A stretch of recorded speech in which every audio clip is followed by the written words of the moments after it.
Guys, good morning, welcome back to the channel. तो आज मैं जा रहा हूँ अपनी वैक्सीनेशन के ट्राई 2 पे। आज का जो मेरे को स्लॉट मिला है वो मिला है भानिया वाला। ये है हमारे जॉली ग्रांट एयरपोर्ट के पास।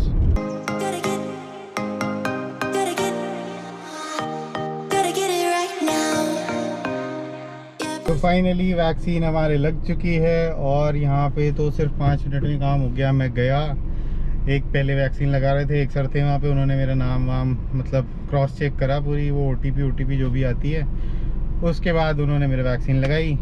आधा घंटा मेरे को ऑब्जर्वेशन में रखा, उसके बाद उन्होंने कहा जाओ जी ऐश लो।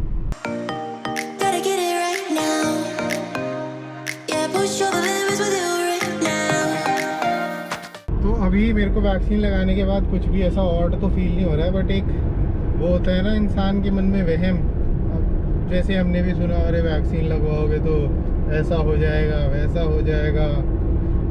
अब मेरा जैसे ना मुंह सूख रहा है तो प्यास लग रही है, तो मेरे को लग रहा है नहीं, वैक्सीन से कुछ हो रहा है तेरे को। तो ऐसा कुछ नहीं है, आप सब लोग भी वैक्सीन ज़रूर लगवाएं। और मतलब मेरे को तो अभी तक कुछ फील नहीं हुआ है, बट मेगा को जैसे ये हुआ था कि उसका हैंड थोड़ा सा अकड़ गया था, बट अभी मेरा अकड़ा तो नहीं है। बट वही एक वहम है मन में कि नहीं ये तो अकड़ेगा, ये तो अकड़ेगा। पर वैक्सीन लगवानी बहुत ज़रूरी है, बहुत ज़्यादा ज़रूरी है। तो आज जगह भी वही है, समय भी वही है, बस एक किरदार बदल चुका है। तो आज चिराग आ चुके हैं अपनी वैक्सीन लगा के। आप बताओ, आप कैसा फील कर रहे हो अब?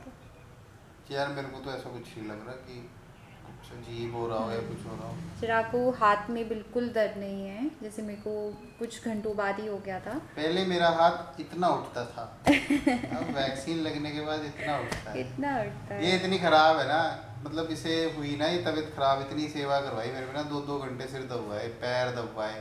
और आज मैंने आके बोला कि ना मेरे ना हल्का सा दर्द हो रहा है कमर में, ना थोड़ा सा तेल लगा दे या मेरे पैर दबा दे। कुछ ना तेल वेल कुछ नहीं, सीधा ना थर्मामीटर दे दिया मेरे मुंह में लाके। थर्मामीटर में आ गया भाई टेम्परेचर नॉर्मल, क्या तुम्हें कुछ नहीं हो रहा है। और कोई ये फालतू की सेवा मेरे से करवाने की जरूरत नहीं है। नहीं, तो मैं जेन्युइनली वो कर रही थी ना भाई। अगर आप भाई जरूरी थोड़ा है, बुखार ही चढ़ेगा। ऐसे थोड़ी मैं आपको कह रही थी कि बुखार है, बट मैं वैसे ही देखना चाह रही थी कि बुखार है कि नहीं है। तो उसके बाद ही कौन सा कुछ लगा, ना कोई तेल लगाया गया ना कोई। नहीं तो बुखार होता तो तब करती। तो भाई इंसान के दर्द हो रहा है वैसे पैर में। बिल्कुल बढ़िया हो आप, फिट एंड फाइन, आपको कुछ भी नहीं हो रहा है। इतना दर्द हो रहा मेरे सिर में से ना पसीने हो रहे। हाँ हाँ। और मतलब मेरा गला भी अजीब हो रहा, गला भी दबा देती हूँ ना मतलब एक सेवा का मौका नहीं दिया मतलब। तो मुझे ऐसा लग रहा है ना आज कि चिराग की एक पिज्ज़ा वैक्सीन लगा दी है। कभी भी लाइफ में चिराग ने ये नहीं बोला होगा कि चलो पिज़्ज़ा खाएं, हमेशा इट्स ऑलवेज मैं बोलती हूँ कि चलो पिज़्ज़ा खाते हैं या वो खाते हैं। और आज पहली बार मुंह का साथ ना अजीब सा चिराग कह रहे हैं पिज़्ज़ा खाएं, मेघा पिज़्ज़ा खाएं। मतलब यार अजीब सा ना, कुछ तो मतलब वैक्सीनेशन का कुछ असर हुआ है। और मेरे लिए तो अच्छा है क्योंकि मुझे पिज़्ज़ा बहुत पसंद है।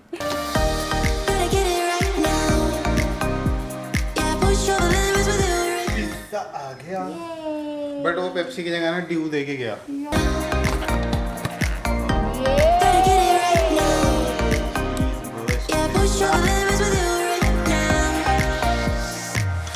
एक बार ना मेरी चीज ही चिपक गई थी ऊपर यहाँ। वो गरम गरम खाया होगा। मतलब क्या था, बड़ी भूख लग रही थी और वहीं स्टोर पे ही खा रहे थे। वो जैसे ही आया उठाया और यूं खाया, वो चीज ऊपर ही चिपकी रह गई। जब तक कोल्ड ड्रिंक खुल गया। पिज़्ज़ा खाते हुए ना मेरे को बस एक लॉ याद हो जाता है जो टीचरों ने हमें ऐसे ही सिखाया था, law of diminishing marginal utility. उस लॉ में उस लॉ में क्या होता है कि जितना आपके सामने खाना आएगा तो आपकी एक्सपेक्टेशन ऐसी होगी, ओए वाह वाह वाह। बट जैसे जैसे आप अपने आप को फीड करते रहेंगे ना, वो आपकी एक ना नीचे चली जाएगा ग्राफ। मैंने तो इसी से याद रखा हुआ था ये। एक बाइट खाया वाओ, दूसरी बाइट खाई वाओ, 3 वाओ, एक पीस वाओ। अब मैं उस ना पॉइंट पे पहुंच गया हूँ जब ना मेरे से खाया नहीं जा रहा अभी ये। मैं हूँ वापस जब तो मेरा कब आएगा ये क्या पॉइंट? मेरे को तो अभी भी वाव लग रहा है। इनका आता है 2 पिज़्ज़ा के बाद, 2 बड़े बड़े extra large pizza. Extra large. वैसे ये मैं चिराग के साथ बहुत बार कोशिश कर चुकी हूँ कि मेरे साथ कंपटीशन लगाएं किसी भी चीज़ का। भाई इन्हें 19 पराठे खाए हुए हैं। 19 नहीं है, 10 पराठे हैं। 10 भी बहुत होते हैं यार, छोटे छोटे थे वो। छोटे कॉलेज में कैसे पराठे मिलते हैं, घर के थोड़ा होते हैं। हमने 19 कॉलेज की कैंटीन में Sorry, थोड़ा खाए 10, थे, 10। बाहर खाए थे। बट जब मैं अपनी ग्रेजुएशन कर रही थी उस टाइम पे एक मेरा फ्रेंड था, हम दोनों ने कंपटीशन लगाया कि कौन कितने पराठे खा सकता है। तो हम गए एक ढाबे पे और शुरू किया। ढाबे के 10 पराठे, ये भगवान। 10 पराठे और 7-8 चाय के कप। और कहती मेरी चाय फेवरेट फिर भी है। मैं हारी। उसने मेरे से फिर भी आधा या एक पराठा ज़्यादा खाया, और वो भी इनफैक्ट उसने बोला था, मुझे याद है कि मतलब वो तो तुम डटी रही तो मैं कहा चलो जितना ये खाएगी उससे तो ज़्यादा खाना ही है मैंने। बट 10 पे मतलब मैं रुक गई, मतलब मेरी बस हो गई। नहीं और आटा खत्म करते ना उस ढाबे का, रुक क्यों मुझे गए? लग शर्म रहा आती थी। नहीं, मुझे लग रहा मैं कहा वो तो रुकेगा नहीं। मैं कहा बस मैं ही रुक जाऊँ, बस मेरे हाथ जोड़े। मैं कहा बस मुझे कोई चाहिए जो मेरे साथ एक कंपटीशन लगाए पिज्ज़ा का। और बिल मैं पे करूं, हार जाएगी। नहीं हारूंगी नहीं, जीतूंगी। उस टाइम भी मैं जीत सकती थी, बस एक पराठे की चूक से हार गई। वो बंदा थका तोड़ना था, वो तो इसे बस ये था कि इसने 10 खाए, चल भाई मैं 11 खा लेता हूँ। 20 खा लेती, वो भाई 21 भी खा लेता। वैसे जब हम कॉलेज टाइम पे होते थे ना, तो हम पिज़्ज़ा तो कभी अफोर्ड ही नहीं कर पाते थे। ये लड़कियां कर लेती थी, हम लड़के तो पिज़्ज़ा ही खाते थे। 100 रुपये 2 आते थे जो पिज़्ज़ा अफोर्ड करती थी लड़कियां, इनके पास होते थे पैसे। लड़के होते थे बेचारे गरीब। वैसे बॉयज़ हॉस्टल में ना लड़के थोड़ा ना रहते हैं, जानवर रहते हैं, और उन जानवरों के लीडर भी होते हैं। जैसे कि ये, मैं कोई लीडर नहीं था, जैसे कि ये। हमारे लीडर थे बहुत बड़े। हाँ तो जानवरों के लीडर को क्या कहते हैं? शेर कहते हैं। जो भी होगा वो शेर होगा। हमारे लीडर बहुत दूर से आए थे, बहुत बढ़िया सीट पे, कॉर्पोरेट एडमिशन था उनका। क्लास तोड़ना जाते थे वो, टीचर लेने आता था उन्हें क्लास में। क्लास में नहीं, हॉस्टल में। हॉस्टल में, हाँ जी। आए नहीं आज आप सर? क्या खा रहे हो? खीर। बस सब आज के दिन ही पार लो हैं। पिज्ज़ा खा लो, खीर खा लो। यार ये वैक्सीन ने ना फूडी बना दिया मुझे।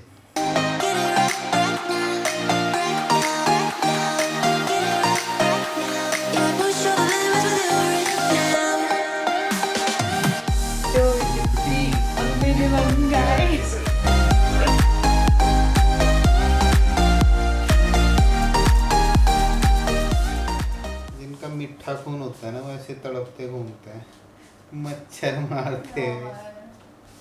काटा तुम्हारे मच्छर ने? ऑब्वियसली इरिटेट हो गई मैं। एक तो इतने छोटे छोटे हैं चिराग, बारीक से दिख भी नहीं रहे हैं। उन्हें मरा मरा। जैसे कोई भी इंसान है, जानवर है, पेड़ पौधे हैं, हर चीज़ कुछ ना कुछ मतलब नेचर को कंट्रीब्यूट करती है, ठीक है। अब मधुमक्खी ले लो, एक मधुमक्खी मतलब कितनी इम्पोर्टेंट है इस पूरी दुनिया के लिए। अगर आज की डेट पे सभी मधुमक्खियाँ ख़त्म हो जाएं तो इंसानियत क्या, पूरी दुनिया ख़त्म हो जाएगी। अब मच्छर का क्या रोल है? खून पीने का। नहीं मतलब ये क्या कंट्रीब्यूशन देता होगा? मच्छर वैसे फीमेल होता होगा, है ना? ऑब्वियसली तनी मेल और फीमेल दोनों ही होते होंगे। फीमेल वाली खून पीती होगी। हाँ वही तो ना, डेंगू तो उन्हीं से होता है। बट ये बोला कि नहीं, हाँ वो तो फीमेल वाली से ही होता है, मतलब तुमने क्या इन पे रिसर्च करी है? मतलब ये इसका क्या लॉजिक था कि मच्छरी करती है? नहीं मैंने पढ़ा है कहीं, जो फीमेल मस्कीटो होती है उससे होता है ये। मेल बेचारे शरीफ है उनके भी, या उनके ही शरीफ है मेल पर। तो मच्छर का ना मेरे को पता है सबसे इरिटेटिंग क्या लगता है? आओ काटो और चुपचाप चले जाओ। पर वो जब आते हैं ना वो गाना सा गाते हैं और वो जब नींद सो रहे में हो होते रहा हैं है, ओ भगवान अबे आ काट और जा। पहले हमें उठाएगा, उठ जा भाई मैं काटने आया हूँ, फिर वो काटेगा। What good are mosquitoes. तो ये मैंने आर्टिकल पढ़ा है छोटा सा, इसमें यही बताया है कि ये जो मच्छर होते हैं ये सिर्फ कुछ थोड़े बहुत जो फ्लावर्स होते हैं उनके बीच पॉलिनेशन का काम करते हैं, but otherwise they are the most deadliest insect in this world. तो आ गया है अब इस व्लॉग को एंड करने का time. Thank you for watching this video. Please like share and subscribe. Good night.